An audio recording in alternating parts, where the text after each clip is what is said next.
Understand people who say they lack motivation in life, because I'll make this extremely clear. If you're not pushing and striving for something, life is so mundane.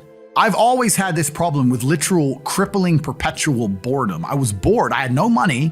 I'm carrying boxes of ice. I'm a smart guy. I'm not playing chess anymore, right? I'm 34 now, so this is quite a few years ago. It's before the internet, before Facebook was all big and nothing. What do you do with your life? What's there to do? I thought I need to do something which drains me so that I can go to sleep at night without frustration.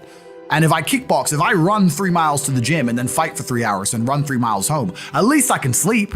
I literally couldn't sleep. I wouldn't say it's ADHD, but I was just frustrated. And then on top of that, I've always had this huge frustration in regards to money, even though I was poor. I'd grow up around a bunch of other poor kids and we'd be walking to school or walking to college and a Ferrari would drive past. And they'd go, "Oh, cool, Ferrari." And I'd say, "Doesn't that annoy you?" And they're like, "What do you mean?" And I'd be like, "He knows, he's hacked the matrix. Don't you see? How does he have 400 grand for a car? He knows something we don't know. Well, aren't you annoyed that there's people out there living a lifestyle that we can't ever aspire to? We're never gonna work a job and pull this off. Doesn't this bother you?" And they all be like, "No." But me, I was always angry. I was always angry, not angry in a go to jail way, but just I was angry. I was like, something isn't right, something doesn't add up. So kickboxing was my answer. I just started kicking people's ass and I just felt a little bit better. That was kind of how it worked. At what point did you realize you were like world class at this? So when my first day in the gym, I walk in, my coach, it was 4 Bosnian men.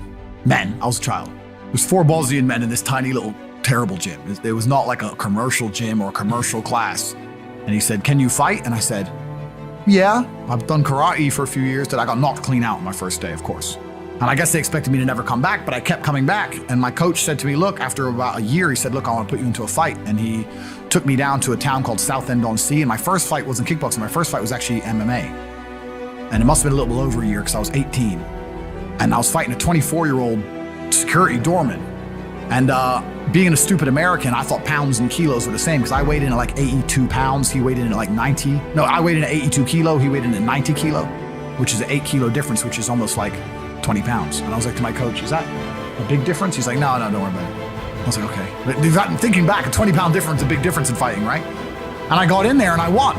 I didn't win necessarily through skill, but I just kept going and I just outgassed him. And towards the end, I'm just on top of him, just punching him in the face, right? And I'm only 18 years old. So from there, my coach was like, "Okay, you have some potential." And for a long time, I believed it was my only way out because, like once again, before the internet and stuff, I'm going to college. I finished college. I don't believe in university because I'm too smart to get in debt for formal education. I'm too smart for that job. So I finished college. I'm working these sales jobs. I was always a good salesman. So I'm working sales jobs. I'm bringing in, $3,000, $4,000 a month, whatever. But I thought my only way to get rich is fighting. I couldn't think of another way to get rich. And I didn't fight only to get rich, but I saw light at the end of the tunnel. So that's all I wanted to do was just fight. And so at what point do you go fight for the first world championship? So I fight for my first ever world championship on 2 days' notice. So I'm in Slovakia. There was a town. I'm going to tell everyone now on this podcast. I'm going to give the secret away. If you're bored right now, if you're watching this on the internet, load up Google Maps, right? And there's a town called Košice, Kosice. And it's on the opposite end of Slovakia to Bratislava. So Bratislava is the capital, and then you have Košice on the other side. It's 4.5 hours drive from Bratislava. It's about 4 hours drive from Warsaw and about 4 hours drive from Budapest. It's in the middle of nowhere. But all the villages and all the towns, everyone around this little town, every hot girl within about 400 square kilometers lived in this town. Because there was nowhere else to go, right? And they were all there. And when I was going there, this is pre-EU, they didn't have the euro. And me and Tristan used to go there on holiday because we would clean up. And when I say clean up, Tristan's your brother. My brother. And when I say clean up, I don't mean clean up like you clean up on holiday with some in Mexico. I mean clean up with 10s, like supermodels. It was unbelievable. And a beer is like 30 cents. And we're the only men there who speaks English. So I was in Košice, and then I got a phone call from Amir saying you have a world title fight in 2 days. I was literally drunk at the time. And Who's Amir? Amir's my coach, sorry. Okay. He's a Bosnian Muslim. He fought in the Yugoslav conflict. Got shot 6 times, didn't die. That's Amir, right? So he's still like a father to me today. And I must have been crazy. I was like, okay.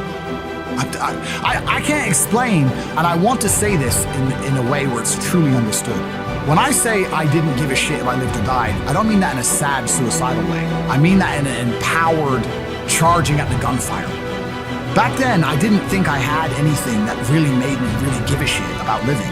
Not in a do sad way, just in a let's go out in a blaze of glory then. I'm not rich, I don't have nothing, I'm just banging girls in Slovakia. Well, who is this guy? So it was against a French world champion.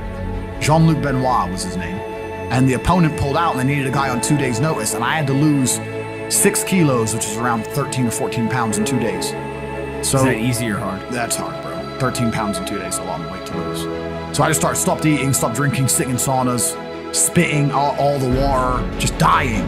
Finally made weight, went to France, fought him 12 rounds, my first ever 12-round fight as well, fought him. And they gave the decision to him, but I was wrong. I beat him. And I beat him. I beat him. I didn't knock him out, but I beat him. And is this one of the 4 world championships, or this is the fifth? No, yeah. Well, it should be, yeah. But the tape was so convincing. The tape was actually sent off to the ISKA, the fighting organization, and they demanded a rematch. So they knew I won, right? Okay. Look, he's France. He's French. It was in France, and fighting has a lot of politics to it. You have to understand. I mean, UFC is UFC, the real big ones, but outside of the smaller ones, it makes more sense for the French promotion of a French champion. They'll sell a lot more tickets and a lot more pay-per-views with a French champion. So basically, either you knock him out or it's going to go to... It's kind of like that, right? So they commanded a rematch, and I rematched him 7 months later and knocked him out in the 8th, and I became world champion. Okay. Why keep going once you've won? There's always a new mountain to climb. I mean, that's a good question, because that's also kind of the reason I quit. Because it's like, why keep going? Well, there's always someone new to fight, and I'm still not financially where I want to be. And I don't know what else I want to do with my life, so I'll keep going, right? So I fought again, I beat another Frenchman, and then I fought again, I beat 2 Dutch guys to become 4-time world champion. But one day I woke up and I was like, is becoming 5-time world champion gonna improve my life? I mean, I've already do I need 5 belts? How much money do they pay for these fights? $3,000, $2,000. It doesn't even, you need to work on the side. You're giving up all your free time to get punched in the face. Like, it's a terrible decision. Like, I don't know why I decided to do it. But eventually, once I was world champion, I'd get like $100,000 a fight, but I'd give 20% to my manager. Then the UK, with the UK taxes, 40-50% would disappear, and sometimes you only fight twice a year or whatever. I was certainly not rich. I didn't consider myself rich. So you get like rich. 30 to 40% of it. Yeah, and I didn't consider myself rich. Like 30-40 grand chunks, twice a year, maybe 3 times a year. Living in London, London rents, you need a car. You're trying, like, you're not rich in any way. And that's actually the reason I retired, because I woke up one day and I thought, I'm giving 6 hours a day of absolute focus and energy to this. And I believe I'm smart enough that if I put that much tenacity into something else, I can be a multimillionaire. I truly believed that. I was like, I've realized now I've reached the pinnacle of kickboxing. My choice is either to change over to MMA, which I was offered to do earlier in my career, but at the time, the kickboxing contract paid more money. I had to pay the bills, so I went kickboxing. Change over to MMA, learn to wrestle, change over to UFC, blah, blah, blah. But this is also like 7-8 years ago, where even the UFC didn't pay the money it pays now. But the UFC still doesn't pay that much money, from what I understand. No, if you're like top 5 or champion, yeah. But most of the dudes you're going to see there in the prelims, they're getting $10,000 a fight, $9,000 a fight. It's nothing, right? So it'd be like starting my career all over again. And at the age of 28, I thought, I don't have the gumption to start again. I've been through hell for this. I've broken my hand 8 times. My ribs have been broken. I don't want to do this all over again. So what do you do when you realize that, hey, maybe I don't want to keep fighting? I decided to get rich. What does that mean to you? When you're sitting there, you're getting $30,000, $40,000 kind of net on a per fight basis.